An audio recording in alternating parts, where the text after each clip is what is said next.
First class today. Yeah, well, I'm here to speak. Okay, we need to call the meeting to order. It's actually 11 a.m. And it is February 15th. So our coordinator's Houseless Response Office meeting. Let's have introductions at the table. And I know we have some people on Zoom. Yes. Pat Zwicker, Counselor, City of Redmond. Megan Perkins, Bend City Councilor. Patty Deschutes County Commissioner Chair. Eliza Wilson, Chair of the COC. Chris Ogren, Houseless Response Analyst with the Coordinated Houseless Response Office. Hey, want to go over there? Who's on Zoom? I know that Andrea's on. Andrea Blum, City of Sisters. Okay. Mickey Girding, City of Bend. Thank you. What about Dan? Is he on? Did not see Dana. Okay, is there anyone else that should be into our minutes? That we see? Stephen, anybody else with a raised hand that I'm not acknowledging? Is Jeff Wilschlager on from the Pine? No.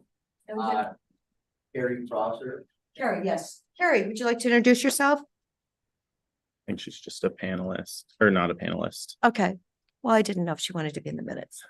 Okay, Carrie, forget that idea. All right. Let's go on then to our approval of the minutes and review of the financials. And I did note on, I think it's page 3 in the minutes that you said because of the vacancies. And I believe I pointed out that the vacancies maybe a month ago were like 9.2% in Bend. Now, the Redmond vacancies are still incredibly tight, but in Bend, they're now actually up to 9.4%.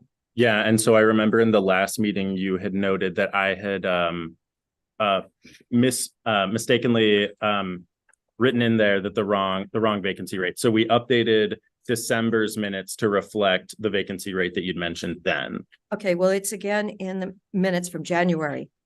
It's on page 3, and in the 4th paragraph under MAC, it says Oregon has a statewide challenging in rehousing due to limited vacancies. Okay, maybe we could clarify that Central Oregon's experience is not quite unique. Anyway, somewhere in there, could we say that Bend does have vacancies? Yeah. And it's historically incredibly high. I believe KBND just did a story on it, interviewing with our treasurer, Bill Kuhn. Okay, yeah, I'll listen to what was discussed and I'll add in any reference about rental vacancy that we Okay. discussed. Thank you. Are there any other, or do we have a motion? Move to approve the minutes from, what month was that? January. January. Yes. That's corrected. Yes. As corrected. Thank you. I'll second that. Okay, is there any further discussion? All in favor, please say aye. Aye. Aye. Thank you. All right, and then we do have the financials. Did you all take a look at those? And I do appreciate having those attached every time. Yes, thank you. And we don't have to approve the financials, but if there are any questions or anything we want to go over. Well, there is a COIC bill here from the county To COIC. COIC. Yes. for $28,698.09. And I wondered, because the bill doesn't really designate, how long of a period of time is that bill for? That was July through January. Okay. Shouldn't it say it on there somewhere? Did it say it on there? Employee reimbursement says. Yes, but I mean, I was just, Doesn't say on the invoice specifically, no. right, I know. I was thinking like, gee, it should, yeah, it needs to say a time period because, okay, so you said July to, January. okay, so it's 6 months? I think 7 months. 7. 7 months? Okay. All right. There's a spreadsheet that is part of the attachment for the invoice itself that I did not include in this. Okay. Well, I just thought this wasn't in the information. So, okay. All right, and we do not have to include that. No, the BOCC approves the financials, I believe. Okay, all right. Any other comments from the board? Okay, so then let's go ahead and go on to our transition update. Eric and Tammy, thank you so much for joining us. Oh, I'm so sorry.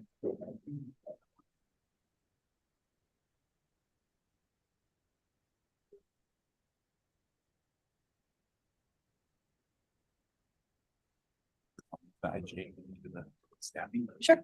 Oh, excuse me, I did forget one thing that is part of housekeeping. We, as a group, do need to approve the letter that we all gave our signature approval for. It needed to go in the minutes per my conversation with Chris earlier. Yes. I have a copy of the letter if anybody wants to see it, but could we have a motion on that? Could you just say what the content of the letter was? For the record? It was for Senate Bill 1530. I believe Megan was over in Salem testifying on the emergency funding sustainability. So we will know that we have those funds to keep our existing shelters open. So does someone want Move to approve the letter that was submitted to the Senate committee. Yes, there it is. On February 12th. And I will second that. Thank you. Okay. Any further discussion? All in favor? Aye. Opposed? And the wonderful news was that we do have all of our signatures on here. Liza, thank you. Everyone pull that together. And thank you for going over there and making that trip. Okay, now, Good morning. I'm Eric Kropp, Deputy County Administrator for Deschutes County. I'm going to give an update on the IGA, and then Tammy will give an update on the positions or staffing. The IGA between Deschutes County and COIC moves the operational oversight from the county to COIC. The financials will remain with Deschutes County because that's was required in the House bill. But the IGA talks about the moving the operational part of CRO to COIC. I sent a draft to the CRO board in case there was any comments or input. I didn't receive any. So that will move on to the Board of County Commissioners. It will be the week, Monday, February 28th is the targeted date for that. And then after the board reviews it and approves it, it'll go to COIC for Tammy's or the executive director's signature. So that's the operational piece of it. There's still the employee piece, which will be a separate IGA. And I'm happy to answer any questions. because I was going to say it's not on next week's agenda. Correct. So the 28th. Yes. Good to see a date. Yeah. I had the date wrong. It's the 26th, Monday. That's Monday, isn't it? I didn't. Okay. Thank you very much. Because I thought the 29th, isn't that on? Nick has this like memory of calendars in his mind that I don't have. Yes. Yes, there's actually a 29th in February. Mhm. So that's really good news. Yeah. I have no questions. Okay. Any other questions? All right. Okay, Tammy. Good morning, Tammy Bainey, Executive Director of COIC. And so as Administrator Kropp mentioned, we are working on the IGA for the staffing. And as you also know, nothing is standing in the way of the work getting done because we are continuing to keep the current setup that we have. So you have the full time of Chris Ogren, who is dedicated to the Coordinated Houseless Response Office. We also have recently finished the interview process for the administrator. And as you'll recall, that is a shared position between the Coordinated Houseless Response Office and the other housing work that we do at COIC to complement all of the region's work. We are currently in discussions and negotiations for that position. So we do hope today at the end of the day to have either an announcement or next steps. And so want to thank CRO members that were able to be involved in that, for Mayor Pro Tem Perkins for being involved and for Councilor Zwicker for being involved as well. Had a great process. And so we look forward to coming back to you. We have also brought on a program assistant too, which is going to be assisting Chris Ogren and the administrator in helping with setting up a lot of the details of making sure that this work gets completed, meaning setting up for meetings, making sure that we have agendas and minutes and snacks and making sure that we have someone who can help on research or all of the things that help on the details so that Chris can be doing his work too. So that position is currently hired and on staff. And so I believe at the last meeting you met Jean, who is our new person. And then we also, of course, have Katie Carter, who is the fiscal administrator, helping on all things fiscal. And she's been in the saddle for, since we started this conversation. So what we're trying to do, as you'll recall, is blend the staffing so that we can leverage those resources.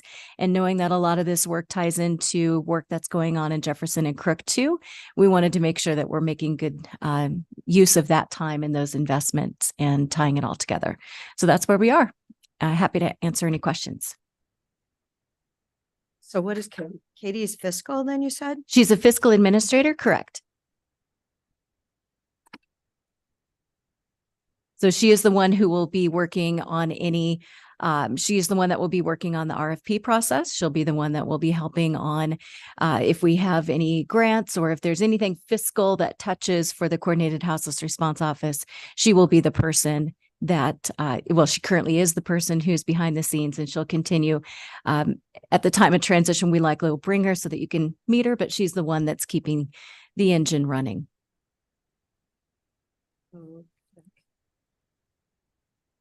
Any other updates about the community? At large or not top of mind. I do know that there was a question possibly about Redmond with some services, and I'm happy to answer if there are specific questions. Because we're getting mixed messages on what's happening at the Bethlehem Inn in Redmond. Happy to answer. So Being told we have people in the community that need to go somewhere.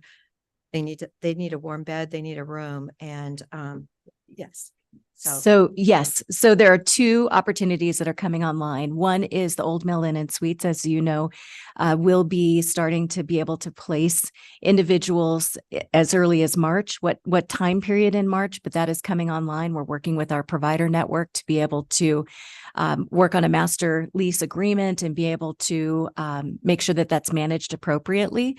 And so that will be 74 or 75 units, depending on how having a person who's there to monitor and manage could be taking one of the units, but that is near term on the horizon. And those are beautiful units that will be serving the community soon. Different than the Bethlehem Inn turning Project Turnkey project into longer term housing. We were approved by the state to allow for voluntary sober living. And so that facility is actually different in terms of the opportunity for individuals that are coming to live there. And so it isn't open to anyone. It's open to anyone that is interested in a sober living environment with some voluntary commitments that get made as well. I do know They're sober. They don't drink. They don't have a problem, but they need a place to go. And they do. Yeah. They are in Redmond now. Would they be turned away? So Redmond did open the facility. I believe they housed about 10 in either individuals or units, could have been families as well. And they ended up with an incident that made them actually stop and pause to make sure that they are providing the right type of supports for individuals that need an environment that is safe and sober. And so I don't work for Bethlehem Inn. I am on the board of directors as a note. And so they did stop to pause to make sure that they are serving people in the right way. And this is one of those nuances of serving people. While we can put anyone in a unit, we need to put the right people in the right units. And we also have to have the providers ready to provide the right level of service to help people be successful. So in answer to your question, likely someone today might be turned away, but that is so they can strengthen the program so that it is sustainable long-term and they don't end up with an issue that then makes the entire project not successful. They were converting, great question. They were converting 22 units. And I don't know if there is capacity for additional, but that was the original half. Yes. And they started their this is new for Bethlehem Inn. It's also new for the state in allowing this as a use. And they also started this initiative about 2 months ago. So the whole project, while the property has been available, this type of service and this program is different than Bethlehem Inn in their traditional programming. Likely not the answer that we would want, but an important one in terms of the population we're serving. I have heartburn with vacancies where we have people living. Older ones. Yeah. I really do. Okay. It's just, I was told one thing and I'm sharing my response with people that are told something entirely different. And the comments in the public are really furious because all that public money has been spent. What is it? Probably 3.5 million or something. I don't know. Do you know what they purchased that for? I'm sure it was anyway, the county had 900,000, almost $1 million in it. And here we are. It's sitting empty in the worst time of year. People are 7 times more likely to die in the winter than they are in the heat of the summer. So yeah, this is really, and I'm just wondering if that woman I know about is going to actually be able to move there because I believe she is sober and doesn't drink. And I'm happy to reach out to Gwen and see if there's something that they might be doing, but I can't answer your questions in terms of the program itself. I just am giving my best guess and comments to the realities of building a system. See, originally we were told it had 88 beds. So then we were told it was going down to 30 beds, but now it sounds like it's not even doing 30 beds. Some of the property is being moved from a shelter environment into long-term housing. And so the difference is many beds in a room versus a family in a room, an individual in a room. And so think of it as apartment style versus sort of dorm style in a room.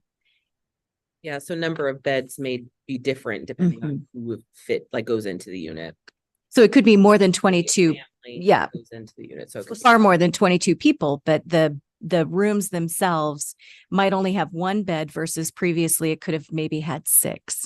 Well, I think Rick Russell told us yesterday, I believe he said he had like 19 kids Yeah. that are part of the safe parking program. Mm. Oh my gosh. Yeah. It would be maybe more family friendly if they could be in like an apartment there. Right.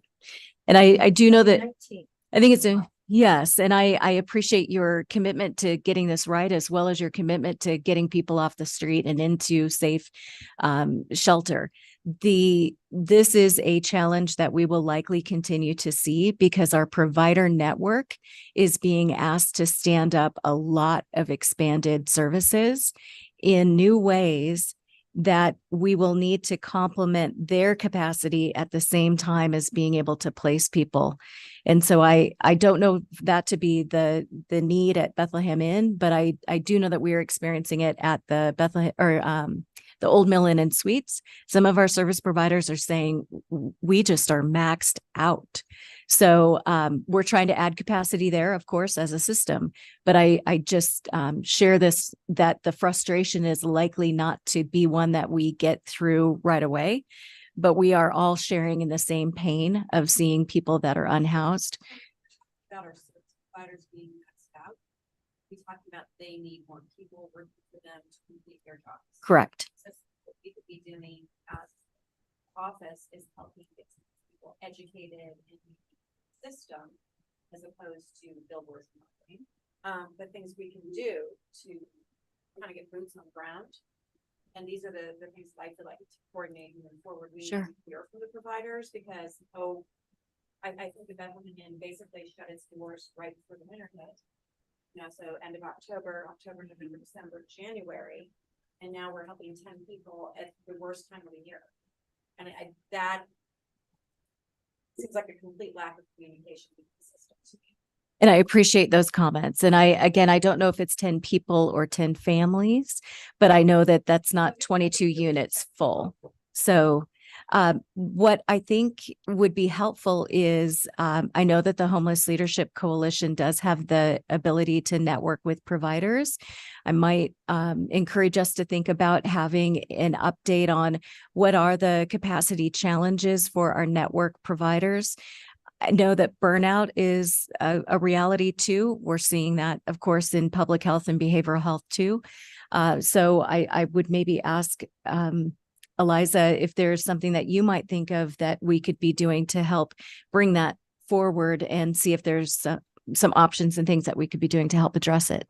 Well, that was the thing Rick Russell said yesterday. He actually has the staff to extend his capacity because he Great. does have the staff. I think it's rather contagious what he does. He had a 15% failure rate on people that they actually had to turn away. But, you know, their program is making a huge difference. So Eliza, Yeah. I'm sorry if I Yeah.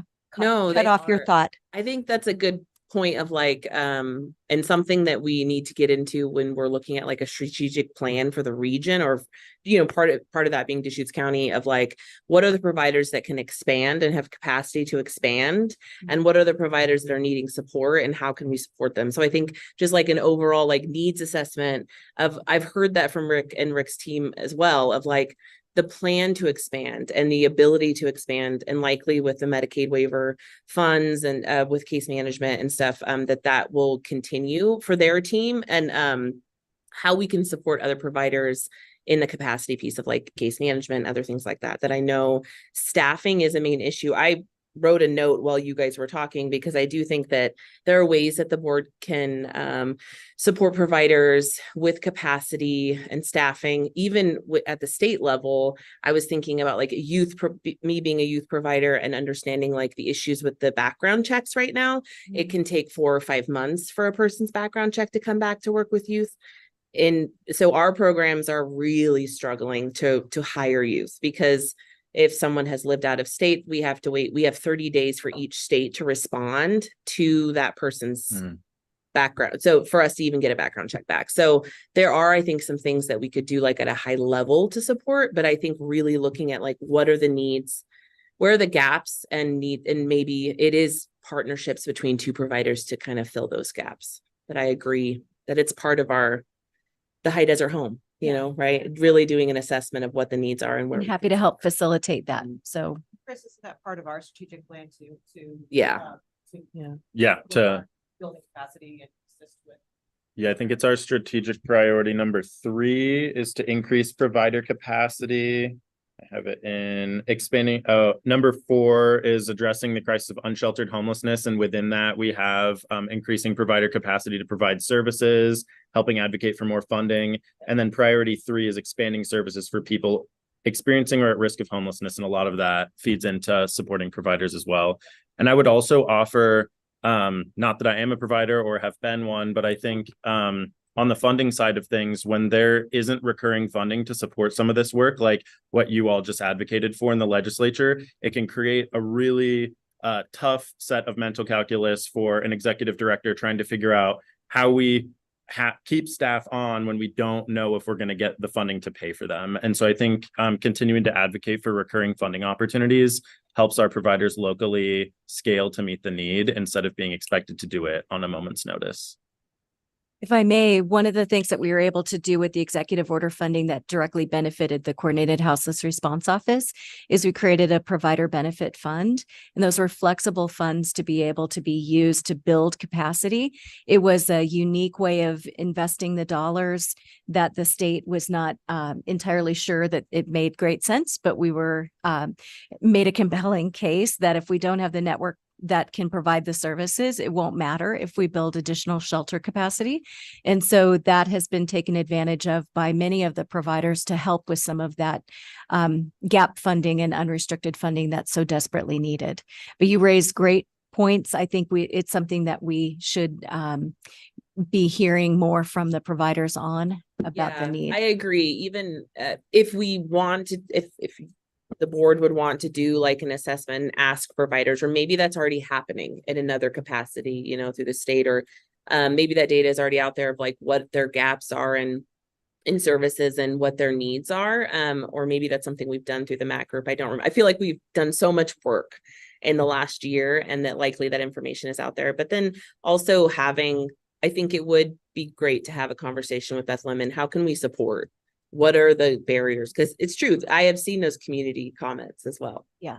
I was told in a meeting this week not to read the comments by Commissioner DeVone, but which I shouldn't, but I have also seen those Well, comments, but I do want to say at this time that Hayden Homes' purchase of this Square Mhm. Hotel is all private. That is not public funding, and they were getting, I believe, I was told, not nice things were being said about them, and yet this is a private company that has stepped up to do workforce housing, which is desperately needed, and that's the gateway into Redmond. So I'm so appreciative of them, and no, that So is not exciting. public funding, folks. That is private. That's a private, company in our neighborhood that cared enough to make a difference. And share, one of the things that people don't understand is what is workforce housing, and that's people who are making 80 to 130% of the area median income.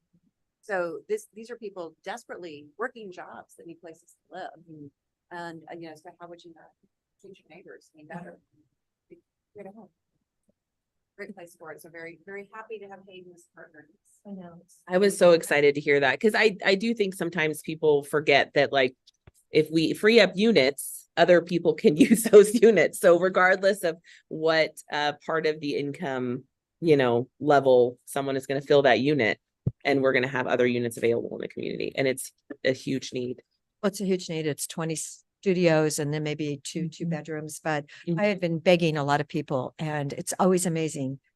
And it's an eyesore right now. Yeah, It's going to be beautiful. Yeah, We I know know. it's going to be beautiful because gonna it's be Hayden. beautiful. So Yeah. yeah, what a win-win for the community and for people that are working. So thank Yeah. you. Hayden Chair, if I Homes. may, the project for the Old Mill Inn and Suites is an $11.6 million project. And the amount that of the executive order funding that went in for renovations was just around $1 million. And so most of that funding for that particular property is also from our private sector in being able to be supportive too. So we'll be able to augment with a lot of rent and that rental assistance for long-term rent payments, and that will help them have some certainty, which also is the complement of the support. Certainty is always wonderful. Isn't Oh it? gosh, yes. In any business model, boy, that certainly helps. But I heard the pipes were disintegrating or something in that. yes, And yes, fixable. yeah, right. Everything is And they're fixable. beautiful. I don't know if you They are beautiful, Yeah, yes. And I think we pictures. showed the pictures at the last And the AC. last month's meeting. Yeah, can't find AC in Central Oregon. That's hardwood floors, and they're beautiful. It's and they should be, because we're talking about any of us. And when we talk about the area median income that Councilor Swicker was mentioning, that's most of county and city staff. So I mean, those are well-paying jobs in a market that has outpaced the housing opportunities. Definitely. Okay. Any other comments? All right, Tammy, you would like to make it this time? No, just gratitude for the opportunity to be partners. Thank you so much. Yep. Okay, Chris, I see you are on the agenda to the right I'm side. Up Wait, next. Yes, you're up next. Stephen, would you mind pulling up attachment C, please? Oh my gosh, am I way behind time, but oh well. That was my bad. Sorry. I'm not seeing it on the Zoom screen. Is that a? Oh, there we go. Perfect. Okay, so we are here today to talk about the RFP. I'm here to provide a brief update, and just acknowledging that we're a little bit over on time. I'll try to keep it short and sweet. So as a reminder, where we were last month, so we had identified public partners to participate in the process.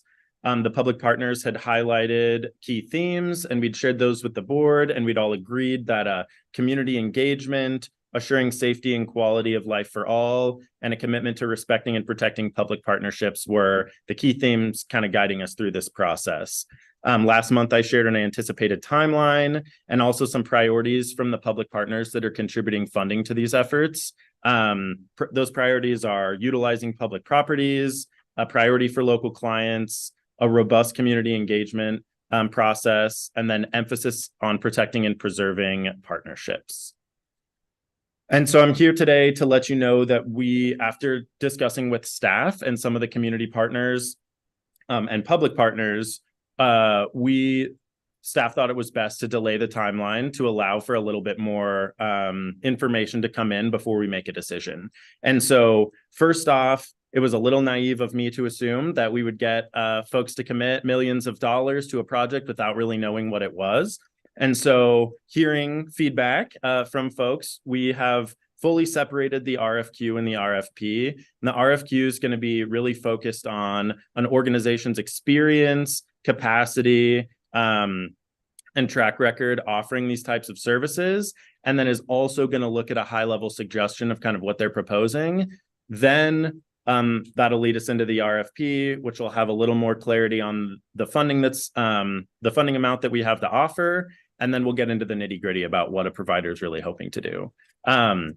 Delaying the timeline is going to allow this process to align with the legislative short session, which ends March 10th, which could free up some additional resources. It'll give us more time, more staff time to support providers through the process. And then as Tammy mentioned earlier, and I'm sure most people that work with providers in the room, folks are really tapped right now between the recent cold weather, the point in time count, this youth homelessness demonstration project that you'll hear more about a little bit later. Folks are definitely running lean and mean right now. And so we wanted to build in a little bit more time to allow for more detailed responses. Can I ask a question? Yeah. And I guess the two of you. I totally understand why you want to focus on experience, qualifications, and past experience.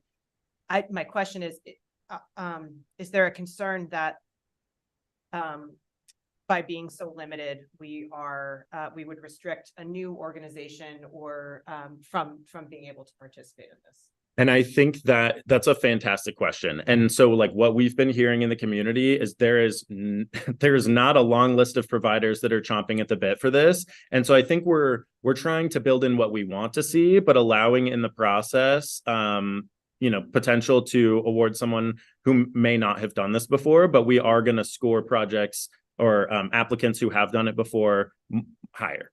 And I think with the additional time, it gives us time to really like talk through that with providers who have not done this before.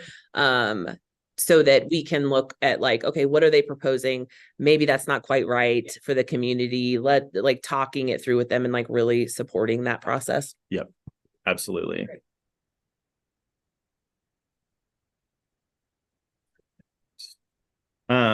So as I mentioned before, this is a little bit of a duplicative slide.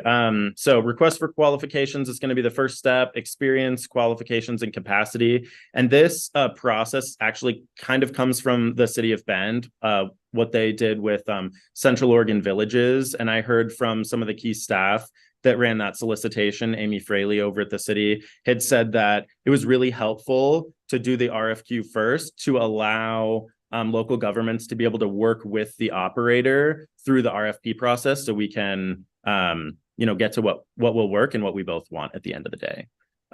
So definitely within the RFQ, we will include also emphasis on past public engagement campaigns and include a high-level site design. We'll use that process to pre-qualify some candidates that we'll then share the RFP with, and then staff will work closely through that process to support providers in getting what the board wants, what folks that are funding this effort want, and then also what providers think is possible. And we'll get into much more detail on the RFP later in this process. So here's the proposed or anticipated timeline. The RFQ, the newly updated one, is almost complete, and we're going to get it started routing through the COIC procurement process early next week. So it should hopefully be up by February 26th. Then we're proposing to host just a virtual open house that we'll record and make available to anyone that's not able to attend so they can see what we've talked about. We're hoping that the deadline for the RFQ could align with kind of the legislative short session ending March 10th. So we'll have the deadline March 11th. That gives us about a week to look at what came out of the legislature, what came in through the qualifications, and make a decision. So the legislature is ending on Sunday, the 10th. So is doing this deadline on the 11th, is that really enough time to be sure that the people applying know what the legislature has come up with for funding? And Is one day enough time? I don't, and maybe this is not a safe assumption, but I don't think that the folks that are submitting the RFQs are as tuned in, or not that they're not tuned into what's happening in the legislature, but they're not worried about what funding is maybe coming to like the city or the county. That's for us to figure out. Exactly. So we have time that week to look at what's been passed, look at what's come in, and hopefully make a decision by the 15th there. Okay. And then we have some time to kind of look at what resources we have, what came in, and chart the path for the RFP. So you'll notice the right side of that timeline is anticipated, acknowledging that what comes out of the legislature could throw a wrench in some plans, and we may have to shift that RFP out a little bit. Just wanted to build in a little bit of flexibility there. Okay. Just saw that was going to be a really busy period of time. It's going to be very busy. We have multiple other things that are going on kind of throughout this process, but we're committed to getting it out, and we're hopeful that that we're designing a process that providers will feel good about and be able to respond to meaningfully. Yes. Okay, and this very much aligns with the strategic plan. 3 out of the 5 priorities kind of fall into this RFQ. And so engaging the whole community, talking about the public engagement piece, talking about, potential open houses we would do down the line. Priority 3, expanding services for people experiencing or at risk of homelessness. I mean, that's the goal of this whole process. So fingers crossed we get there. And then priority 4, addressing the crisis of unsheltered homelessness. So really driving a lot of this forward. And that's all I have for an update. Do you have any questions? Do we have any questions? No, I agree with the timeline. More realistic. Okay, good. I'm glad to hear it. Okay. All right. Thank you, Chris. You got us back on time. All right. Next item. Nikki, are you available? Yes, ma'am. Can you hear me okay? And thank you. Can you hear me okay? Yes. Oh, okay, great. Apologies. I'm over at OSU Cascade, so you might hear some background noise. Mickey Dirting, City of Bend, assisting the CHRO with anything and everything needed to advance our collaborative effort. I don't see the slide. Is it up?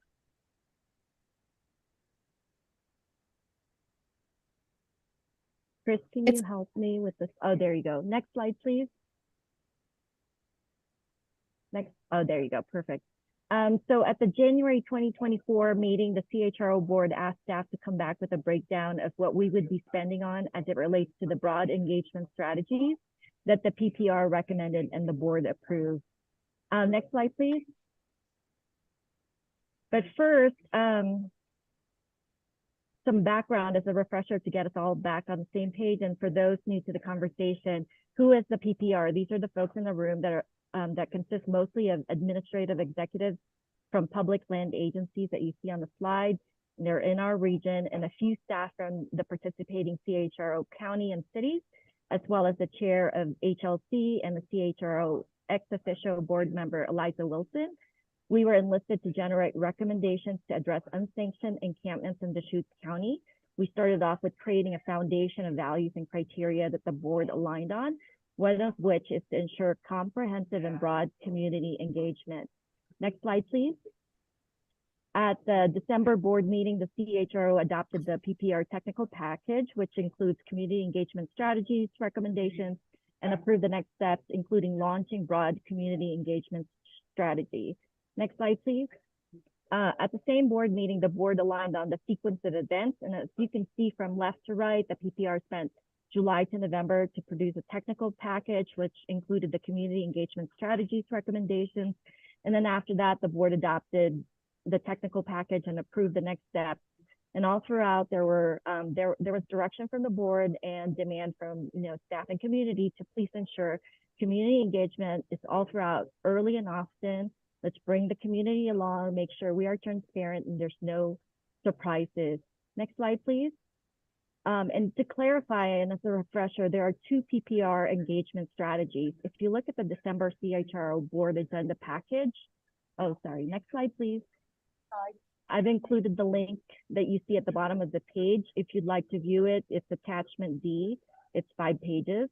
The one on the left that you see on the slide right now is a broad engagement strategy that we're talking about today.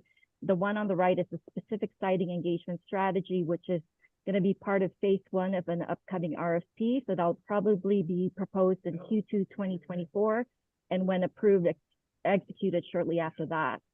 Next slide, please. So as per the board's approval in December, staff was directed to implement broad engagement strategies and to launch a multifaceted campaign, fulfilling on the campaign goals that the PPR recommended. At the January meeting, staff came back to the board with a proposed budget, leveraging existing info from projects that have similar output. Here's what we researched. It would cost this much to execute on this project, an estimated $50K. And again, we leverage existing budget info from projects that have similar output. The board requested that we come back with a detailed breakdown. Next slide, please. So we are back with a breakdown of what we would spend the funding on. There's a communication piece and the engagement piece. The communication is a one-way, while engagement is a two-way dialogue that involves listening. We propose that we do more than the usual roadshow, roundtable, town hall, or neighborhood meetings. We propose that we also produce a variety of tools to help us provide meaningful information in a concise manner that are visually engaging, to help break down complex concepts told in a specific order, to shape a narrative that elicits the emotions we want our audience to feel and the facts we want our community to retain. So we propose that we diversify where we meet people where they are. So if you look at this communication and engagement tips, we're proposing, visual tools, repetitive tools. There's research that shows 65% of general population are visual learners. Studies have shown that 80% of people retain 80% of what they see. And then to the right is Adam Grant is a recognized Wharton's top professor and one of the world's top 10 influential management thinkers. And he talks about like repetition. And that's why when you see advertisements to retain information, there's repetition that's needed. Next slide, please. So with all that said, staff is asking the board, how much would you like to invest in and allocate towards the execution of a broad engagement strategy? Next slide, please. And here's the breakdown. We propose diversifying the ways we meet people where they are.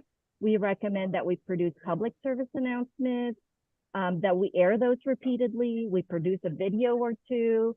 We do newsletters with data and messaging on it, handouts, interactive narratives. As I stated earlier, and it's actually printed on top of this slide, we need a variety of tools. What we're finding is that, staff does not have the capacity to produce these tools. What's more is that majority of staff does not have the capability or tools to produce these tools. We recommend vendors that do this for a living to help us produce these variety of tools. Next slide, please. So, sorry. Excuse me. The slides are not appearing for people watching the meeting from Zoom. I'm sorry, I'm not hearing. I have someone that's on the meeting and we just text. It's like going back and forth It's most of the time. only not. when Mickey's not talking. It's a conflict with the way that the speaker view works. When Mickey talks, it's going to show her screen. And then when she isn't talking, it'll show the slide, which is being presented. Okay, so we need to. Fix it next time. Yes. Yes, we definitely need to. Thank you so much. Noted. Yeah, it's Will these slides be available? These are all, They're all available. these are all so- available, have been for a week, and I will make sure that folks can get access. thank you. You are available. Oh, okay. ahead. And then Sorry. sorry. The next step is one, we're meeting with CHRO participating agencies, so that's the county and cities of Bend, La Pine, Redmond, and Sisters, with their communications and engagement staff experts for consultation, and possibly are going to request for, not sure we're going to get it, access to their staff. So they might have graphic designers, they might have, communications person, or if that's available, and or referrals to vendors. And then the second next step is, if budget is approved, staff actions would be vendor identification, getting quotes and pitch requests from the vendors, and then selecting vendors, contract, and then executing to fulfill on the campaign goals. So that concludes my presentation. If you have any questions, I'm here, and staff over there, we're a team. We can respond to any questions. Thank you. Nikki, can I ask, when you say we, are you referring to the Public Partners Roundtable? Yeah, so it's a Public Partners Roundtable, and then Tammy Bainey, Executive Director of COIC, Eric Kropp, what do you call it? Chris Ogren, our CHRO hero staff, and then Okay, Chris. It's okay, it's fine. I like what you call it. and then there's many others behind the Okay. scenes. Counselor Zwicker, I appreciate all the work you put into doing this as a marketing and an outreach piece. But I don't think it's in my mind, the task and the engagement we are looking for as this board, to this level. The engagement I am envisioning is the public outreach once the RFQs are going out and we're starting to talk in neighborhoods with people about the new neighbors we're bringing to live next door. And I know there'll be a part of it that might be small like this, but I literally cannot engage in the thought of a $50,000 marketing piece when I could put that towards a couple of people to help our partners. And I already know that there's been outreach to our city marketing and people for editorials and different help, and that's not paid service. So price point I'm seeing with this isn't correlating to what I think our job is. And I think we need to re-ask ourselves, is it in the best interest of this office to be putting out marketing and advertising about why people become homeless versus what we're doing in different communities, engaging those communities to show how we're going to help solve a problem. I think the acceptance piece might be conflicting in that aspect. And I think we're off task. I would just, to be honest, I'm unsure about this. I would say, Councilor Zwicker, that you know, we've talked about sort of two things. One is the importance of having concentrated outreach effort in whatever community these shelters are appearing. But then we've also talked about a more broad approach of you know, working with our communities. We've talked about doing, you know, the road show. I do struggle a little bit with marketing homelessness, for lack of a better way to put it. And I'm wondering if there are more grassroots type of things that we can be doing. But then I think about the fact that the vast majority of the public has absolutely no idea what we're doing in this room and what the problems are, and that an advertisement on a billboard may be a lot more effective than 6 letters to the editor, you know, and so that's I'm I would have I'm a horrible conflicted. time explaining an advertisement on a billboard. Just knowing what the costs I are. think getting the tents off of the parkway Yeah. would have a way bigger Yeah. impact Yeah. on, oh, we are actually doing something. We are accomplishing And- something and I in the With safe. their eyes, yeah. Yeah, Yeah. yeah, because people are Yeah. really, they don't like what they're seeing, you know, how many tents do we have right by the stabilization center? I forgot to count today because I was worried about the road, but yeah, we usually have a couple tents there. I mean, yes, and that's the gateway into Bend from Highway 20. So, yeah, Andrew- I acknowledge we need public outreach. I acknowledge we need to have some sort of editorial and. I well, love thank the you for road that show. letter. That was Yeah, the great, and it the was letter. great that we sent. I think those are key things and people do notice what we're doing. As somebody who is in charge of the finances of this, I have a hard time. Because it's a little bit educational, it's a lot of it comes back. And I don't know that that's. I think people don't like to see people experiencing homelessness, certainly, and it angers them, but I think they also don't understand why people experience homelessness. And this is like for people to help them understand things like these folks are from here, some of the things that push people away. And that like it might, it's up totally the discretion of the board whether or not you want to fund it.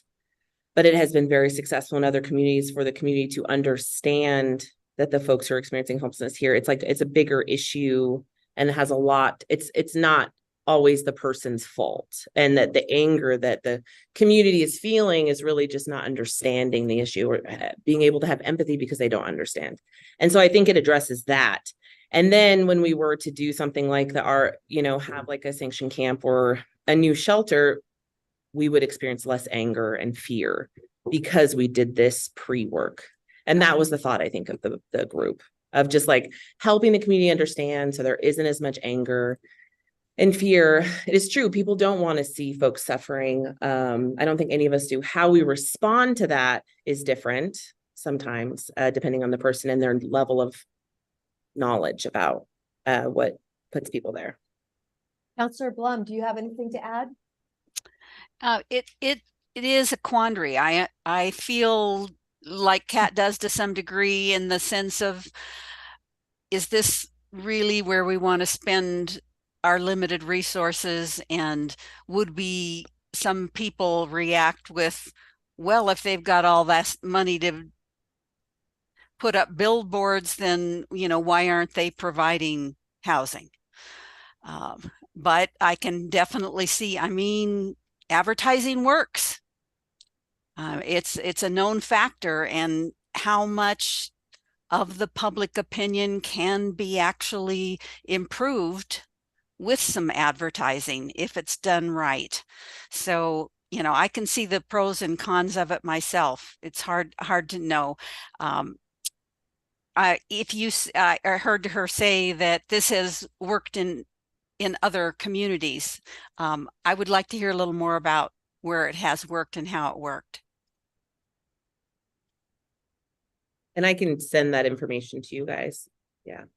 I think that lots of larger areas have done work around this, like LA County. And I know people don't like to hear us being, and I'm not saying we have the issue that LA does, but for the community to understand that this is a complex issue and it is expensive to address it, but if we address it, we spend less money in the long run by addressing it. So I think that more than just these folks are veterans or these folks are from here, but what partners are involved in. Again, I'm in my mind, I'm sure we can get bandwidth and time to have that message without the cost. Right. I just do, because it's something we talk about frequently on the news and frequently in the community. And I'm just wondering if that makes more sense, because to me, trying to sell or market this as a product already says it's the wrong thing.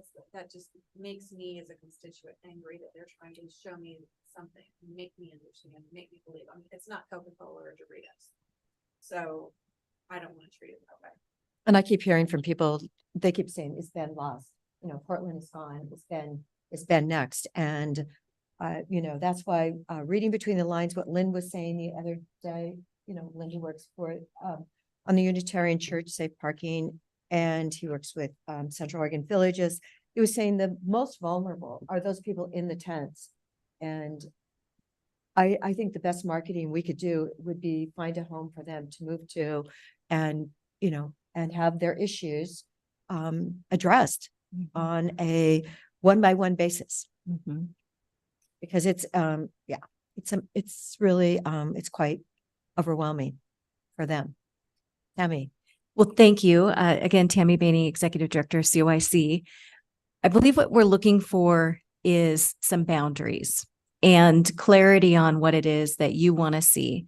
And so we have heard that we want to do the grassroots outreach and be able to work within community HOAs, whatever it ends up being, making sure that people have that personal touch of knowing what's happening in their community.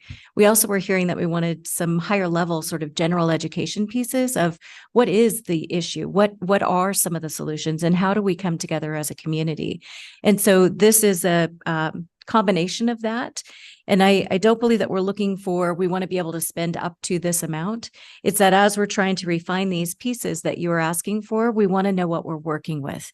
So if it is that we have $20,000 to do all things, then we might need to come back and say, well, that outreach and the public piece of the education might be varied in this way, but this is what the on the ground piece looks like in terms of working within community, doing some open houses or coffee talks. So the really the goal here is to get, what do you want to see? And we're not looking for it'd be sort of like a not to exceed. We just, if we are working with an organization to do some of the actual publications that you've seen, they might come back with $100,000 worth of great things. And we really are looking at a 30,000 or a 20. I think one of the things we asked for at the last meeting, to come back to with this was sort of Yes. breaking down what those estimated costs per event or advertisement was, so we could actually see what that would look like in a breakdown. Yeah. Which is not here. But I do believe we did ask for that. Yes. And we are pulling together your PIOs. We don't know those costs. And so that's what we need to define what it is that you're asking us to do. What do you want to see in the community? And then we will be able to respond with what the cost is going to be. This sort of brings to my mind a question about the CHRO budget, and there are limitations with how we can spend our budget. Right? Correct. We cannot stand up a shelter. Right. With the CHRO budget. There are certain things that right we cannot do. It is very limited, and so I think that was one of my blocks. Was I was like, no, I want to spend this on getting more people. And we can't really do that. We can get creative about how we can, expand capacity and do a lot of the things that we're already doing. So I think that's important too, so, especially for the public to understand that we can't just go and shelter someone right now with the money from the CHRO. Right. But you have to think, the county spent 900,000 on the Bethlehem and in Redmond. Yeah. And I would hope that those people that I personally am hearing about would be able to go somewhere. I mean, I cannot believe how many circles I'm having to make and nothing is happening. And the safe parking people, there's somebody that's working, and she is in China Hat, and that woman needs to get out of China Hat like 2 weeks ago. And has that happened? And I'm trying to pull all the strings I can for her. And that's not costing money, but that's just like getting to the right connections. And why, I think how frustrated I get, and I think, wow, think how she must feel. Well, I know? do know that, I think the woman you were talking about in Redmond had to drive all the way into Bend to be told, because they told her, provider told her, you must drive into Bend, to come into Bend to be told, we've got nothing for you and you need to go here. Now, these are people that don't have a lot of liquid resources, and we're wasting them for them daily by being unorganized among our providers. So again, I have a frustration with empty beds, that we have too many rules to put people in. I have a frustration with spending money to make something look acceptable when we're not addressing the problem. So yeah, there's some frustration on this level as well. Okay. I'm more comfortable with using this money for situations that involve two-way communication. Okay, great. That is really Grassroots, helpful. Two-way communication, road shows, community conversations, things like that. And I know That is helpful. It might be good to Yes. have for the roadshow, maybe something that talks about why people Absolutely. become homeless. Mhm. and people that are there Sure. for the Both. public You outreach bet. meetings. We can do But both. remember, we did Yeah. that a couple years ago Yeah. in April Yeah. at, Mhm. Kildare High School. Yep. We did it 2 nights Yep. and a lot of the community was there. But lot what of did, things. but what did that cost? Mhm. There probably, The cost of the gym, Yeah. yeah. or- if there was a Yeah. cost. And I think that's where we're missing the boat. I mean, people don't need us to spend money to prove that this is a problem Mhm. and that it needs to be accepted. They need us to show up and answer and show up with solutions. And I really feel like that's what we need to be doing. And it's the two-way communication, and it will not be always pleasant or always fun. Sure. But I think that's what worked for the villages, and that's what worked for Oasis Village. I mean, because we showed up and answered questions and we were very transparent, and that is absolutely what we continually hear from the public is we need to be transparent. That transparency, staying on the theme, is really helpful for us. Mhm. We were hearing an outreach and engagement community education request. And so the clarity that you've been able to give us today really helps us. You'd be looking at materials that are created. So we're not talking a high cost. You're talking staff time to be able to, pull things together and be able to do all the structuring for the meeting and et cetera. Engagement of you being involved in those meetings as well to the degree that you can be. And so I think that what you've given us today is really the clarity that we have needed to be able to know what it is that we're bringing to you.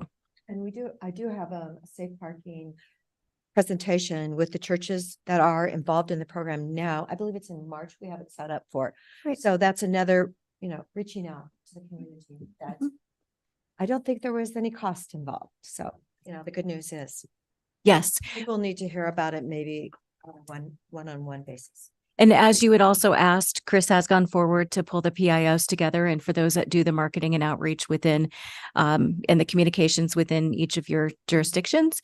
And so that we can leverage that to the degree that we can. And not knowing that anyone has staff time that they're just sitting idle. So we may need to augment that a tad, but I don't think that we'd be, anywhere near what the figures are currently today, because we wouldn't be doing an education and outreach campaign.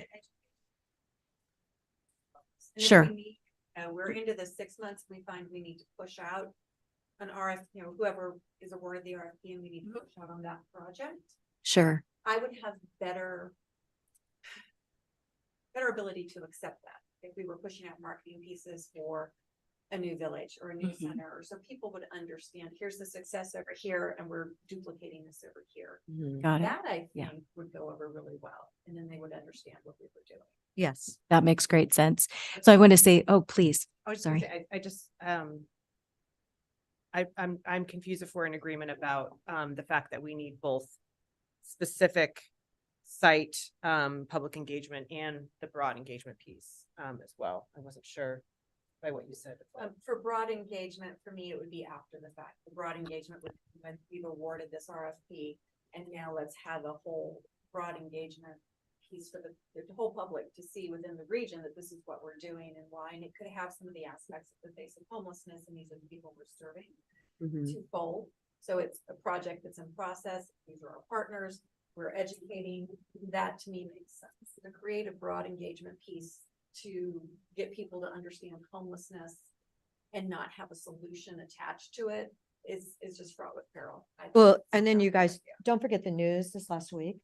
We had drug issues at Fire. Franklin, Mhm. the Rainbow.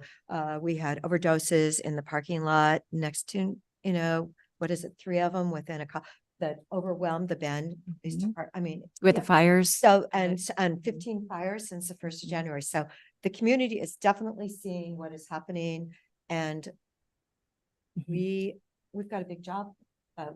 We've got to bring together and get those managed camps into action sooner rather than later. So I think they're really important.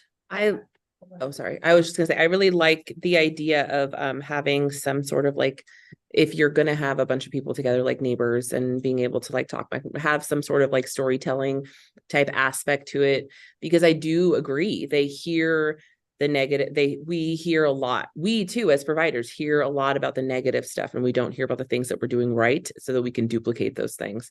So having some aspect of like personalized, maybe there are people who are at Central Oregon Villages or other places where this has had a good impact on them, and they would be willing to have a video about their, like kind of educating the public with real people and real life situations. Cause I do think we hear about the negative things a lot. We do need to address them, of course. And I feel very, very strongly about that, and have talked about it at past meetings, that with this engagement strategy, we've had a lot of things that have worked in our communities, a lot of things, and we need to celebrate those and highlight those for the community, because I don't think, while I am really hopeful about this, managed camp RFP, that's not going to solve homelessness, you know, in 6 Yeah. months. And Nope. so I think we need to also talk about the solutions we are doing in each of our individual communities too.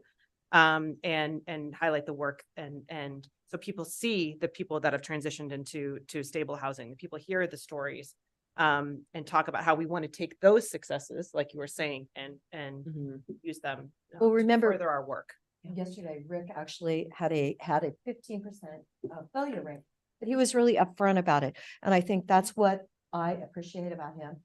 But he's had a lot of successes. And originally I'd said, oh, please get the families into safe parking. And his numbers clearly indicated that they have been giving them all the priority. And sometimes it takes longer, but that program is working. And if we can get Ben's to work on that level, it will help take some of the pressure off. Yep. So we need some churches with bigger parking lots because the ones that are doing it now, most of them are really teeny Yeah. and they're pretty limited. Mhm. Well, thank you. Oh, So sorry. we're on, yeah, we have to get back on time. Really quick, one point of one point of clarification. Sorry. Yes, Chris?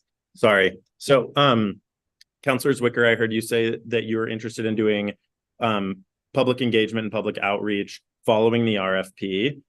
I think that makes sense. We'd also been working on a roadshow concept, and I wonder, are we still okay to move forward with that pre-RFP? Okay, cool, great, thank you. One notation for the roadshow is that every community may not be ready for a roadshow. And so we want to complement them with what's right for their community. Sounds like it is right for Bend and Redmond, but it may not be right for some of our smaller communities. And so we will be sensitive to that as we go forward as well. So we're looking at the point of a roadshow, and maybe it's not to celebrate successes and we're doing a community for our other partners, the client sisters. Maybe what we could do there is more of a public outreach roadshow where we're asking where they see their needs. Mhm. Very good. Because there's some things that have come out in this past winter that they might go, oh, wow, that didn't work, or why was it the way it was? So Excellent. that could just be a good education piece, not only for us as the board, or as the office, but for our providers going, oh, that's a niche we can fill. Yes. Mhm. So I think that would be the way to approach that. Great point. Thank Okay, you. we actually need to go to community updates. Thank you. Do you have anything more you want to add, or can I go to? Oh, you can just jump right. We talked about Skyline Residence and Right, we talked about almost. For community update? Yeah. Yeah, just wanted to say, quickly was in Salem, gosh, what day was that? Tuesday, I think. And there was a lot of support for shelter funding, and met with a variety of legislators about making sure that our shelters were funded in the city of Bend, and looks like it's that portion of the bill is still in the bill, but as it left committee. So, and I know we're going to hear a little bit more about that, I believe. Yes, we're going to get a legislative update, so I will stop talking. Counselor Blum, is there anything you want to add? No, nothing to report. Okay, thank you so much. Okay, let's go now to, we have Derek. Wintop, Wentworth. is he in the room? Hey, everybody. Can you hear me okay? Yes, we can. Thank you. Wonderful. Hey, everybody. I think I was hearing a little bit that there were some issues with sharing when it would pop to my screen. So I can actually share the PowerPoint presentation so you can see what I'm actually talking about. So I will go ahead and pull that up. I think it was, Chris, you have to remind me which appendix it was that folks are looking at in their board packet. Yep, it is attachment E. Attachment E, thank you. Okay, is this slideshow working for everybody if you're looking at your screen? Yes. Great. Okay, so I'm here to talk a little bit about what the Youth Homelessness Demonstration Program is. Your community was awarded these about $1 million in September 20th of 2023. You are one of 16 communities that were awarded these dollars from the Housing and Urban Development Department of the federal government. This initiative is really focused in on providing housing for young people under the age of 25. And it goes through kind of different stages of the process, and we'll talk about that in a second. But one of the main things philosophically that HUD has built into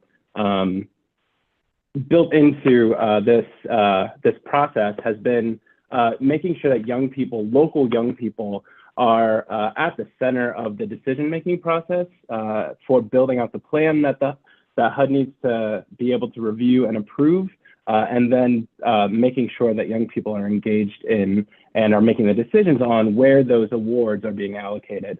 So we want to talk a little bit about kind of like what are some of the ways that these dollars could be used?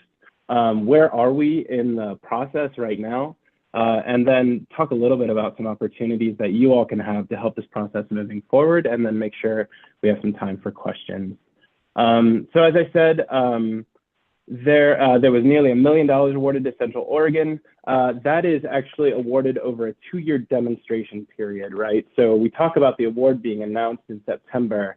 There's a 6-month planning period that we're in right now that talks about really centering a lot of what you all have been talking about in your meeting so far, of like, what does community engagement look like, and what are the right ways to use this award in Central Oregon. And then there is a 2-year demonstration period that this nearly $1 million can be used on specific funds. And some of the examples are on your screen right now on that last bullet. HUD really says like these dollars are meant to be used on for housing strategies. And so they talk about rapid rehousing as an option, permanent supportive housing, landlord navigation, and a couple of other things. The community right now, the conversations we've had to date is really laying a lot of the foundations for like, how do we get to making those decisions together, but also how do we create like an aligned vision for what it means to end homelessness for all young people in your community? And how do we then build on that foundation to think about targeting these resources, right? $1 million is not going to end homelessness for young people, for all young people in your community, but it will make a difference, right? And so we want to make sure that we have these conversations in a way that young people are able to share their expertise, and it's built on the expertise of providers like those on Eliza's team and JBarJ, and more broadly across the community as we think about where we want to invest these resources. One of the other great things about the awards for the Youth Homelessness Demonstration Program is that these are ongoing dollars, right? So we talk about a demonstration period of 2 years, but then after that, half of that award is rolled into your continuum of care renewal amounts. And so that stays with your community year on year. So I heard some comments earlier about the challenges of navigating short-term funding. So one of the things that, from my perspective, and I've worked with Youth Homelessness Demonstration Program since its inception, partially in community and then partially as a technical assistance provider from HUD, these dollars can be a real foundation for communities to build on and think about leveraging and using other dollars to bring in, but these won't go away. So there was an unveiling in September of 2023 and an exciting announcement of the award. And where we are right now is that we've had a number of convenings on site and having some conversations with the Youth Action Board members, with community partners that have begun to build out the components of the plan that HUD requires. There's a number of different thresholds that I won't get into right now. But all of that is to say HUD wants to see that there's a strategy around how these awards are going to be allocated. And we're coming to some really crucial decision points. So there's been a lot of exciting work. It's been the planning process of YHDP is a lift, right? And I think Chris and Eliza and others can really attest to the amount of engagement that has happened. So where we are right now is that the plans are due to March, or the plans are due to HUD in March. You can also ask for an extension, and we're wrestling with that right now. But they're due at the end of March of this year. And then once HUD approves those plans, you then move into an allocation process and running a local RFP that is in line with your plan. Just want to highlight the amazing work of your local Youth Action Board. I know Isabel, Adriana, Jesus, Kai, Anthony, Cairo, Dakota, others couldn't be here right now, and I think they would be much more eloquent speakers of around this amazing work that's happened so far, but they have been working hard. They just got done with a site visit with one of our colleague partners, True Colors United, that really supports the youth action boards that get YHDP funding to really build out their own governance structure and think about what their roles and seeing system change in their community are. But we're going to have, future conversations, and the YAB's just really been at the heart of it. Would highly encourage you all to look at the video that's linked here. And I'm sure Chris can make sure that's out, but I think it was in your packet as well. So that hyperlink is a wonderful, 6-ish minute video that summarizes the YHDP told through the Youth Action Board members' kind of voices. So would highly recommend you all pop in there and take a couple minutes of time to look at it.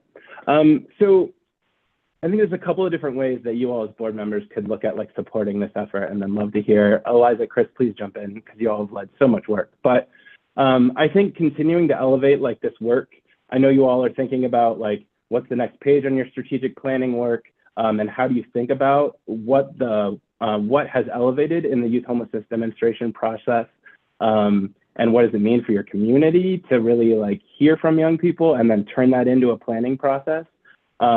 And I think there's a couple of other things, like as we think about addressing and ending youth and young adult homelessness in Central Oregon, we need to think beyond JBAR-J as well, right? JBAR-J does an amazing job, and that team does an amazing job, and it needs to be a like community effort. So what does it mean to engage providers more broadly to think about touch points with any young person under the age of 25, and how do they align their work with this plan and some of the other ways that we're talking about supporting young people on their journey towards stable housing. The other thing that I would raise is that the Youth Action Board is expanding. And so as you think about young people with lived expertise or communities that are engaging young people who might be at risk of or experiencing homelessness, like pass on the contact info for the Central Oregon Youth Action Board, because we definitely want to have a representation from the Tri-County region. And I know that is stuff the Youth Action Board members themselves have been really pushing. And then last, but certainly not least, we're having another in-person convening in March. I think those dates actually just changed this week because of some feedback from the Youth Action Board, and we're going to move it to the 11th and 12th of March, so Monday and Tuesday. We're going to be having some really big conversations together, talking about as we've built out our goals, as we've built out our mission and vision, as we've built out our governance structure, what do we want to finalize around where we're investing dollars? And I think so much of that connects to some of the really rich conversation you all have been having together about what it means to support people in your community moving from homelessness into a stable housing situation. So we would love to have you join us. I know Chris will have those meeting details, and we're finalizing the topics right now. But that was a super, super quick summary of YHCP. Would love to know if there's any other questions, or Eliza, Chris, if I missed anything. Are there any other questions in the room? No, but thank you so much. And the meeting dates, you did say were changed to the 11th and 12th of March. Yes. So we will get that information on our website so the community can know. Thank you. Mike, do you happen to be available? Mike Savara? Or the legislative update? Oregon Housing and Community Services? There you are. Hey, hello everyone. Good to be with you all. Appreciate making some space for me. I would love to get started. I know you guys have a very busy agenda, so for the record, my name is Mike Savara. I use he, him, his pronouns. I'm the Special Initiatives Director at Oregon Housing and Community Services, the state housing finance agency. I just wanted to provide a really quick snapshot of some of the happenings in Salem, and sort of a brief overview of what this next year might look like as far as the ongoing executive order work that many of you from Central Oregon have been very directly involved in. So it's really great to be with you all. I'm going to see if I can share my screen really quick.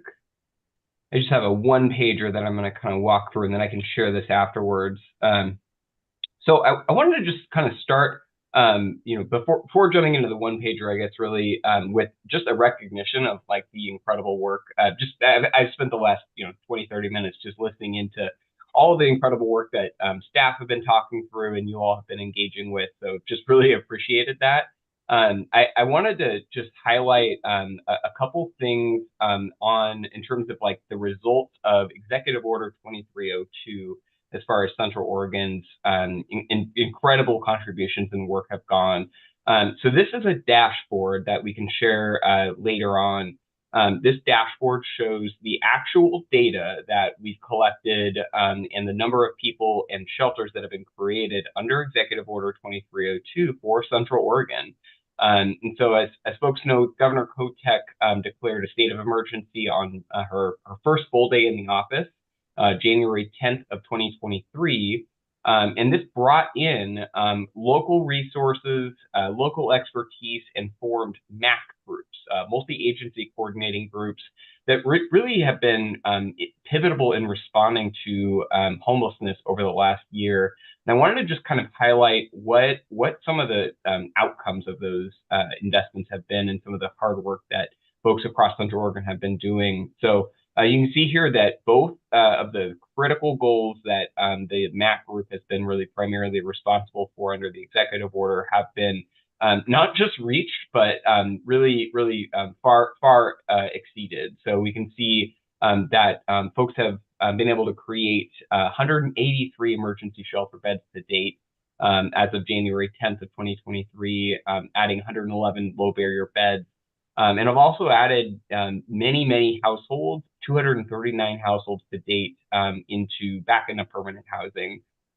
This is such important work and such a reflection of the thoughtfulness and the organization and the responsiveness that so many of you have had during the last year. And it really shows the fact that you all have been building this infrastructure for some time now to really think about what these responses have looked like. So I know that was a little off topic, but I wanted to kind of share just a snippet really quickly on the important work that you all have been up to and that providers and staff have been leading for many months now.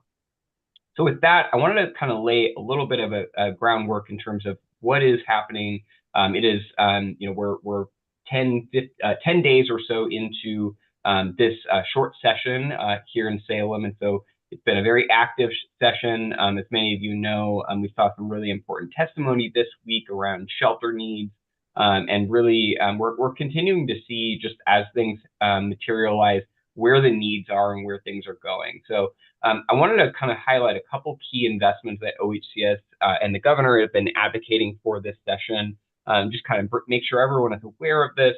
And so during 2023 session, we received $24.1 million in general funds. This is unrelated to the executive order resources I was just talking about.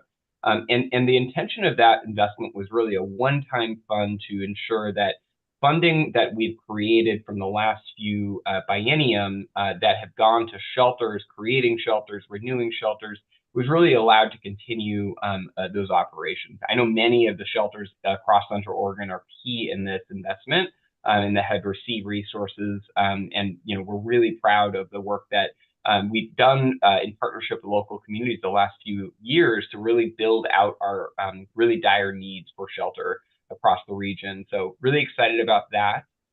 We've also recognized that that $24.1 million was just not enough to fill the growing need of operational deficits across Oregon. And so the governor and OHCS have been advocating for an additional $65 million this short session to fill these funding gaps through the rest of the biennium. So this $65 million is really for those shelters that have been receiving those resources and have a funding gap in the continuing months. As well as to improve the housing-focused services that are available in some of these shelters. That means that shelters that are just running shelters and providing supports are also thinking about how to get people out of the shelters and move into permanent housing, provide those wraparound services. We think those are really critical and definitely want to make sure that we're thinking about ways to build those into the contracts and investments that we're building out here. So this is a really important piece of this. This is on top of additional funds that we recently allocated through Senate Bill 5511 that are continuing the operations of those beds that I was just talking about under the executive order. So this is distinct and separate from that, but really making sure that beds that were not part of the executive order continue to have some of these operational funds through the next 18 months of the biennium. I also want to talk about prevention resources. This is a really important piece. And I didn't share it on the screen, but Central Oregon also reached their prevention goal through the executive order. So really important work done by the neighborhood impact team and many of their partners across the region to support reaching those prevention goals. We're seeing the ongoing impacts of really making sure that preventing homelessness before it ever starts is a key part of our strategy. We saw that 22,000 evictions were filed in 2023, and 84% of those evictions were because of non-payment of rent. So we know the ongoing need for rental assistance, for prevention resources is very real. Even though we were able to prevent homelessness for over 9,000 households last year under the executive order, we know that there's still more work to do and that there's ongoing need. And that is really clearly evident in the eviction cases that we're seeing. And so because of this, OHCS is advocating for a $35 million general fund ask for additional funds this biennium. That's on top of additional funds that we recently deployed in January for more prevention efforts, but really wanting to make sure that we're thinking about the ongoing need through the rest of the biennium, and that we could deploy that in the same ways that we've been deploying it through our community action agency partners, as well as with culturally responsive organizations, and a program called the Eviction Prevention Rapid Response Program that is a statewide program for folks that are really seeking to get those last resources who are facing an eviction directly. So those are some of the big investments I wanted to highlight for today, just as it pertains to homelessness.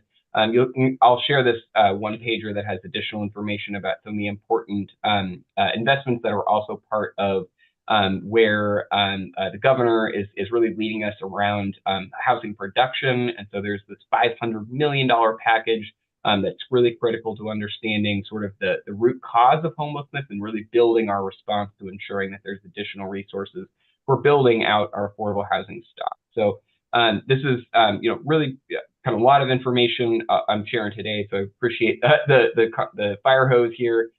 One other bit of information I wanted to share is that we will be releasing another wave of rehousing resources throughout the state.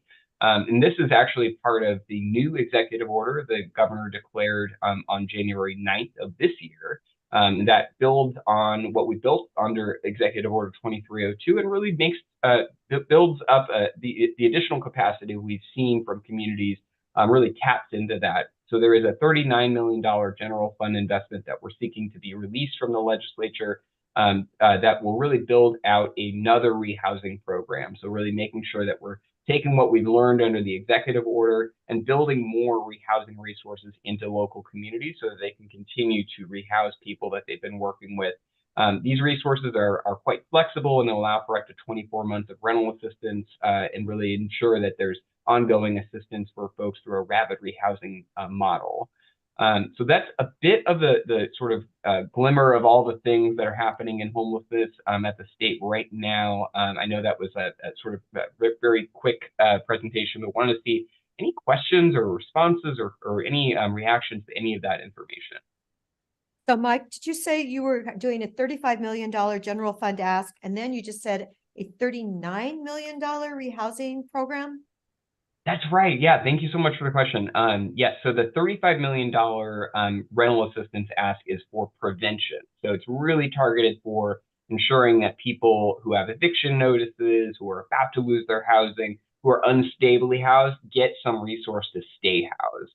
And then there's and then the $39 million is more about rehousing people who've already experienced homelessness.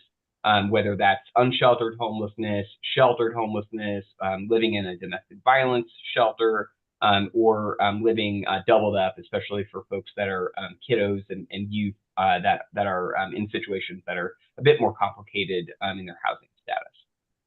Okay, so I know there was a program like this in Portland where their rent was being paid for, but are people actually going to be working with these people so they can have better life skills in order to pay their own rent eventually?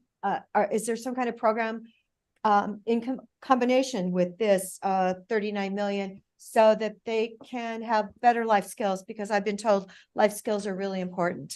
Absolutely. Such a great question. The $39 million includes both rental assistance, so actually paying for the rent, as well as any of the supportive services that a person might need to meet there. So definitely a range of supportive services we've seen across the state. I've seen, everything from support getting employment to behavioral health or healthcare supports, making sure that folks just have a case manager visiting their apartment once a week, checking in on them, making sure everything's okay. skills trainers. It's really a large range of services that someone might need. And really the idea is that we're tailoring those interventions, those services for what the person actually needs to really make sure that the investments are going in a long ways and really supporting the household specific needs. So that's a great question, and definitely it's actually part of our process this session is to add in some language to ensure that that services are a part of the investment, because we agree with you. It's so important to have the services as well as that rental assistance in tandem to work together to meet the household's needs. Thank you so much. Are there any other questions for Mike? I have a comment. Hi, Mike, Megan from Bend. I appreciate you differentiating between the 24 million and the 65 million and talking about a focus on really improving outcomes and doing some better tracking. And I think a key component of that is really thinking about less of an emphasis on beds and more of an emphasis on those wraparound services that make a lot of shelters successful and provide that stabilization. And looking forward to this money really addressing the true cost of running shelters and not just the beds. So appreciate that. Yeah, that's exactly one of the things we're actually very actively working on, and we have not made any decisions but are hoping to engage with partners like yourselves in the coming months if this package were to move forward to ask some of those key questions. How should we deliver this? Should we go directly with operators? Should we work with organizations like the 4123 systems or other local planning groups or COCs? What are some of the things, the pros and cons that local experts are seeing in terms of the those key questions? So really appreciate that nod to making sure that we're hearing from you all in terms of what actually works and what actually this work takes to do. Thank you so much for joining us today. We do need to go to, if there are any public comments online, Stephen, can you raise that? Okay. May I make a comment about a public comment from last time? We heard I believe it was from Mr. Muir about wanting information about the city of Bend's shelters and beds that might be available. Amy Fraley from the city of Bend mentioned that we have that documentation, and we've been working with the city of Bend communications team, and that information will be up on our website very shortly. So people will be able to see the types of shelters that we have in the city of Bend, their capacity, if they're high barrier or low barrier, who they serve, things like that. And then we'll have information specifically about the city of Bend directly supported shelters and how many beds are being utilized for those. Maybe in 2 weeks or I think very soon. Great. Amy, very soon, like in the next couple of days. So. Next couple of days. Okay, did you hear that? I think no, thank you so much. Are there any other comments from the room? There's one online. Okay, go ahead, Steve. Okay. Jenny, you have 3 minutes.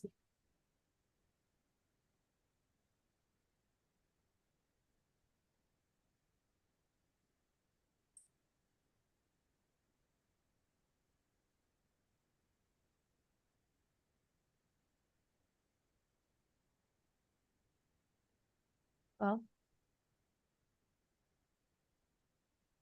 unmute, please. And then Hello? There you go.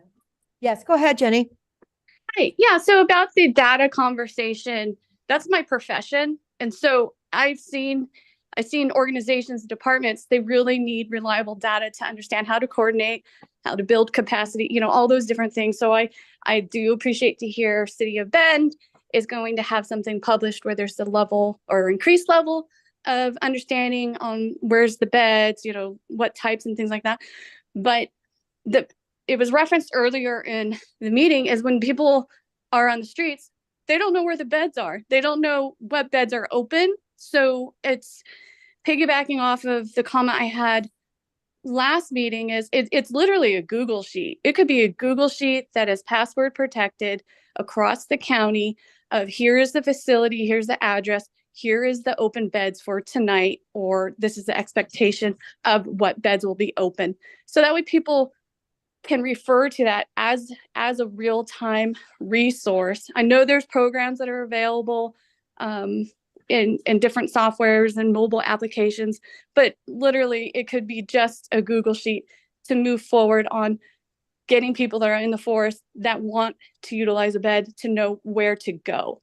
And so I think it's a simple fix, virtually free. And I hear it as a persistent complaint from law enforcement, service providers, people that I performed outreach when they're homeless and like, I don't know where to go. I mean, I think it would really create a breakthrough, and it's a small step that is definitely needed. Great. Thank you so much for that comment. Mr. DeBone. So two things. I was able to, attend this meeting just now, and I may have Gwen Weisling available. She's trying to link in right now. So just to follow up from that conversation earlier. So if that works, we'll see if that comes together. Yeah. That's fine. So I wanted to say though, as a sitting commissioner, I get calls all the time. What are you doing? How are you going to fix this situation? And I've been saying, I'm empowering the coordinated homeless response office. I'm empowering the leadership of this group. So I'm just letting you know, that's where I'm at right now as a sitting commissioner. And I just had somebody say, I heard you're on the COIC board, and COIC has the coordinated homeless office. So what are you going to do about this? So I'm just letting you know, as a sitting commissioner, I'm here to support. My thought is too many cooks in the kitchen are gonna, kind of mess this up. So I'm just, that's my mindset. So as I say, if Gwen is not online and you gotta finish, we missed it. That's fine. Yeah, we will definitely have it our next meeting because Okay. yes, there have been a lot of public money spent. It makes me very apprehensive. They wanted us to, we have 1.5 allocated for this next project, and we have time to do the rest, but I just want to see what it is first. So otherwise, thank you all. No more. One more. Oh, gosh. Okay, what, last one, going once, going twice. Who was it? Oh, Jessica. Thank you so much, Jessica. Thank you for being on the call. Please unmute.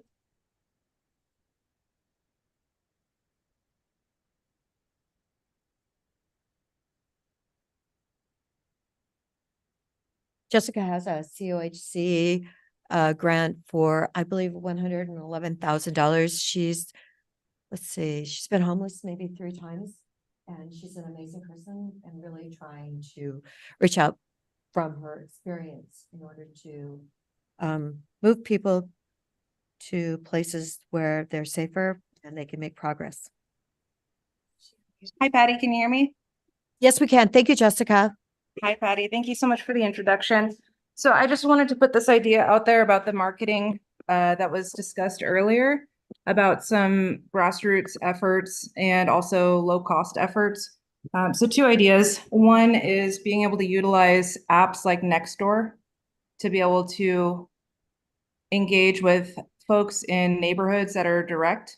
There seem to be multiple online communities between Nextdoor and even Facebook, where people do talk in real time in the community about important topics. So just want to plant that seed. And then the other idea is we have 2 different online communities pertaining to homelessness and homeless solutions for Central Oregon. The bigger one is called Central Oregon Homeless Solutions. It's on our website. And that is one area where we can also engage the public as far as introducing unhoused neighbors, being able to share their stories, whether it's on videos or testimonies of theirs, that they can share their experiences and what led to their homelessness. Recording in progress. So I'd just like to put those ideas out there as some free ideas as far as how to engage the public and get more people involved. Thank you. Jessica, thank you so much for being available today. Thank you, Patty. All righty. So Nextdoor was one of her suggestions. So Chris, let's look into that. I got it. I wouldn't do that. Yeah, I'm sorry. No, I would not. completely disagree with that. Really? Inability Comments. to control the content. Yeah. It's.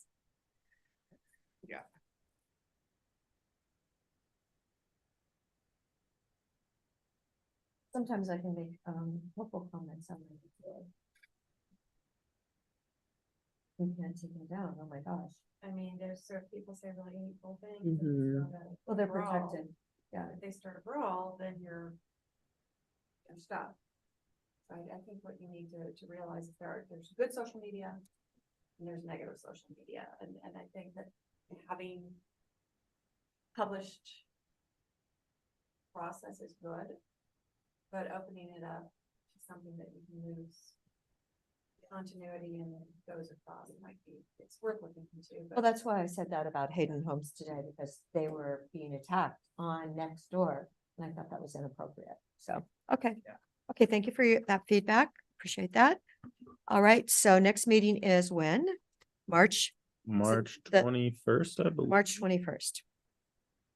Yes, Here downstairs. Okay. it'll be in the Allen room. Upstairs. Oh, we went We're back up. moving. Yep. All over Well, the place. well, now that we're used to coming down. I will clearly communicate where we will be, but Okay. it will be in the Allen room. Okay, Allen Room. Okay, guys. Thank you all for joining us today. If you have any other input, please reach out to us. Meeting adjourned. Thank you. Meeting is adjourned.